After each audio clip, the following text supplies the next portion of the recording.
President Trump strong-arming Ukraine's President Volodymyr Zelensky into accepting a so-called peace deal that, well, is pretty much what Putin's been asking for all the way along. He'll have to like it, and if he doesn't like it, then, they should just keep fighting, I guess. At some point, he's going to have to accept something. He hasn't accepted. You remember right in the Oval Office not so long ago, I said, you don't have the cards. Yeah, we actually just played that moment a few minutes ago, didn't we? Zelensky says Trump's plan comes down to, quote, either the loss of dignity or the risk of losing a key partner. Stark way to put it. Trump giving Ukraine 6 days to respond. But here are some of the concessions Ukraine must make. And as I said, these are things Putin's been asking for all the way along. That would give Putin Crimea. It would give Putin all of Ukraine's Donbass region, even though Russia does not control it. It would reduce Ukraine's military to 600,000 personnel, which is a cut of hundreds of thousands of troops, which, of course, would completely make them unable to fight Russia again. And it would bar Ukraine from joining NATO, which, of course, has been Putin's goal also. These have been non-starters for Zelensky for years and for Ukraine. In 2023, when I interviewed Zelensky in Odessa, he told me then that the war could not end with Russia even controlling Crimea, which is something, of course, Trump has made a core of this deal. To be clear, in victory, in peace, is there any scenario where Crimea is not part of Ukraine? It will not be victory then. As for Putin, in addition to getting all of the things I listed, Putin would come back into the G8. Zelensky says Ukraine is now facing one of the most difficult moments in his history. Putin, of course, is thrilled with this, saying the plan could, quote, serve as the basis for a final peace settlement. Jim Sciutto is out front with breaking news because, Jim, I know you've been speaking with officials in the United States as well as Europe. I mean, I thought it was important just to mention that G8 point at the end. Like, on top of all of that, Russia is welcomed with open arms back to the core of the international community. And you are getting some very strong reactions to all of this hour, I know.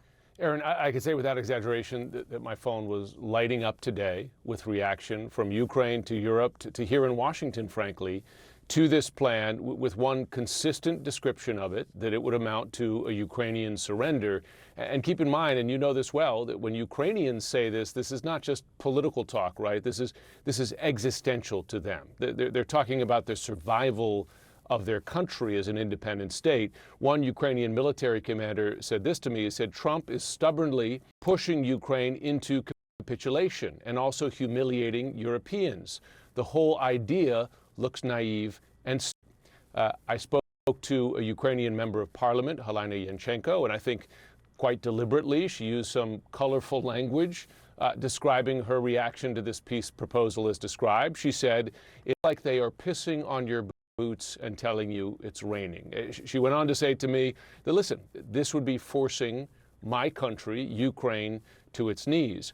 What was interesting to me in particular, though, Aaron, was that criticism extended across the Atlantic to here in Washington and among both Democrats and Republicans. You heard the Republican chairman of the Senate Armed Services Committee say this was unacceptable, and Brian Fitzpatrick, Republican member of Congress from Pennsylvania, he said this Russian-drafted propaganda, that's how he's describing President Trump's peace proposal, must be rejected and disregarded for the unserious nonsense this is.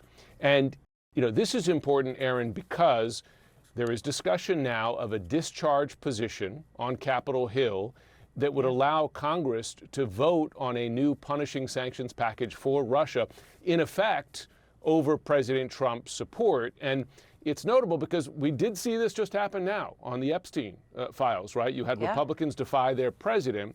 So the question now, is that criticism from Republicans of this peace proposal strong enough that they force through legislation to increase the pressure on Russia as opposed to what we're seeing now, which is pressure on Ukraine?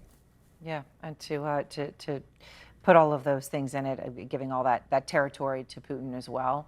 Yep. All right, Jim Sciutto, thank you very much. I want to go now to Bridget Brink. She's the former U.S. ambassador to Ukraine under Biden, as well as part of Trump's second term, now running for Congress in Michigan as a Democrat. Ambassador, I really appreciate your time. Just hearing what Jim Sciutto is reporting, about Brian Fitzpatrick specifically, the Republican congressman who calls this proposal unserious nonsense and says it reads like Russian drafted propaganda. Pretty stunning words to describe it, and to come, of course, from unelected Republican congressman. Is this how you see it? That's Aaron. Thank you so much for having me on. That's exactly how I see it as well. I believe that this so-called peace plan is really a capitulation by Ukraine, and it fulfills Putin's wish list. You went over some of the points. There are 28 of them, but I would just highlight three. One is that Ukraine is required to cede territory that Russia could not take in 4 years of fighting.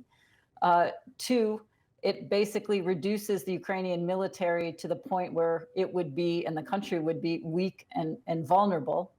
And third, it requires no NATO enlargement. That applies to Ukraine, but even more broadly. So it essentially delivers Putin a clear strategic victory. It's unthinkable for Ukraine, and it is not in our national security interests. Appeasement never works to end war. It didn't work in 1938, and it's not going to work today. It is incredible after all of the back and forth, right? And the failed summit, and then Trump talking tough, and then this is what gets put on paper. I mean, I think after all of that, it is still somewhat stunning, Ambassador. And Zelensky insinuated in what I played that if he doesn't accept this deal, right, that the choice is either Ukraine or lose American support, right? That was a very explicit choice. Trump was asked about that in the Oval Office earlier, and he didn't address it directly. He certainly didn't deny it. So what do you think is happening here?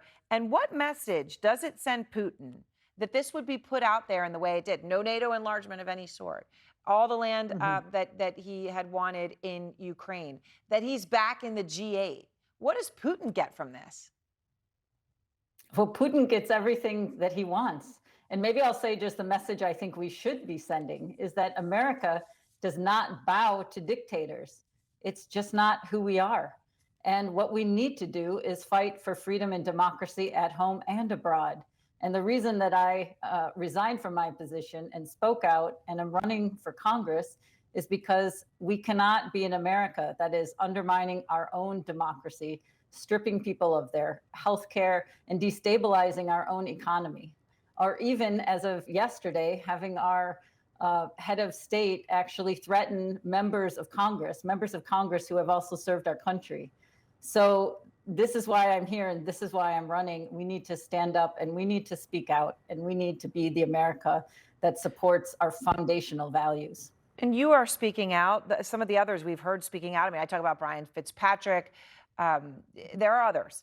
But one of the strongest things was actually said from one of the top officials in Estonia, which has a lot at stake at this, right, when it comes to Putin and his territorial ambitions. Marko Mihkelson said, if Ukraine accepts this, there will be no Ukraine anymore.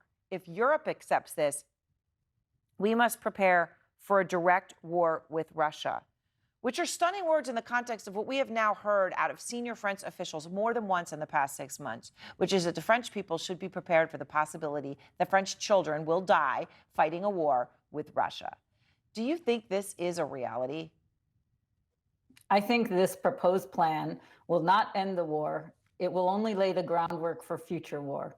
And so it is a danger to Ukraine, to Europe, and to us, because if Ukraine is taken and more pressure is put on other NATOs, including other allies, including NATO allies, that also brings the United States directly into this war. It is a disaster from start to finish. We need to remember who we are. We need to stand for our values. That includes freedom and democracy at home and abroad. Ambassador Brink, I appreciate your time, and thank you so much. Thank you.